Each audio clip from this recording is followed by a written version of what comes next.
बढ़ई डांटूंगा नहीं। डांट डांटूंगा नहीं। हाँ। चिड़िया बोली कि मैं तुम्हारे रानी के पास जा रही हूँ, रानी से ही कहूँगी। और चिड़िया रानी के पास गई। तभी कही चिड़िया रानी रानी राजा छोड़ो, राजा न बढ़ी रटे बढ़ई न फूटा थी, खोटा में मुर्दाल है, क्या खाऊं क्या पीऊं क्या लेके परदेस जाऊं। तभी रानी बोली कि मैं एक तुम्हारे दाने के लिए अपने राजा को नहीं छोड़ूंगी।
देती हूँ। और रानी गई राजा को पास, कही कि तुम जाओ और बढ़ई को डंडो। और वो गई कही कि राजा तुम जाओ।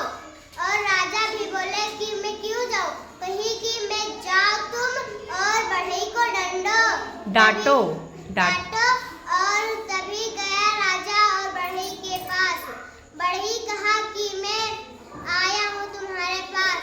राजा बोला कि तुम जाओ और उस खूंटों को चीर दो। तभी बढ़ई बोला कि अच्छा राजा मैं जा तुम्हारा ही बात मानूंगा। और वो गया खूंटों को चीर कर और उसका दाना निकाल दिया। Very good. तो राधनी के लिए भाई फिर से ताली बजाओ। और राधनी ने बहुत अच्छा सुनाया, बहुत अच्छा सुनाया और धारा प्रवाह सुनाया, मन खुश कर दिया। तो आखिरकार किसको दाना मिल गया? चिड़िया को। एक दाने के लिए वो सबके पास गई, किसी ने उसकी नहीं सुनी ना। आखिर में किसने सुनी है? चींटी ने।